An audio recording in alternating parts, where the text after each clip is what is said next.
এগিয়ে চলেছে, একের পিছনে এক, তার পিছনে আরো এক। যা সামনে পাচ্ছে তাই একেবারে সাবার করে দিচ্ছে। রাতের অন্ধকারে ভয়ে কাটা এলাকাবাসী। ঘুমে অচেতন গোটা গ্রাম, নিঝুম নিস্তব্ধ গ্রামের রাত। গাড়ি লোকজনের শব্দ নেই, ঝিঝির ডাক থেকে মশার গুনগুন পর্যন্ত স্পষ্ট শোনা যায়।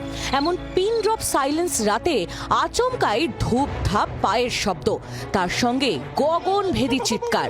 জেগে উঠল গোটা গ্রাম। ব্যাপারটা কি? টর্চ জ্বালাতে চক্ষু চড়ক গাছ। যতটা উৎসাহ আর বীরত্ব নিয়ে এগিয়েছিলেন, ঠিক ততটাই ভীত হয়ে পিছু টান।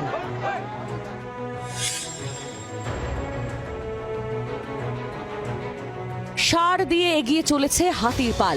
একের পর এক দল, একটা দুটো নয়, তিনটে। তিন দলে কম করে 40টা হাতি। ঝাড়গ্রামের সাঁকরাইলে টিয়াকাটি, ধানঘড়ি, মহুলবনি এলাকায় রাতভর এভাবে দাপিয়ে বেড়ালো গজরাজের দল। রাতেই 2-3টে গ্রামের মানুষ তখন একজোট হয়ে হাল্লা বল। টর্চ মশাল জ্বালিয়ে পটকা ফাটিয়ে ভেপু বাজিয়ে তাড়ানোর চেষ্টা। ছুটে আসে হুলাপাটিও।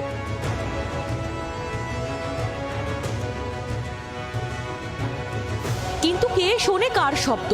আর মশাল পটকাতেই বা ভয় কি? দল যখন এত ভারী, ফলে নিজেদের কাজ সেরেই ফিরল।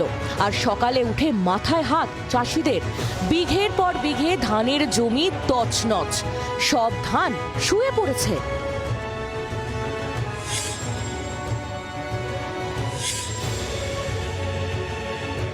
গতকাল রাত্রে ওই বালি ভাষা থাকতে রুপুডি থাকতে তোমার হুলাপাটি সব খেদিয়ে হাতিগুলো এই আমাদের জমিনের উপর দিয়ে বিঘার পর বিঘা আমাদের জমিন ক্ষতি হয়ে গেছে।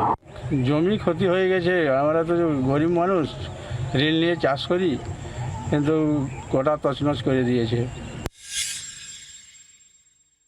প্রশাসনের লোক থেকেও এগুলা বের করেছে।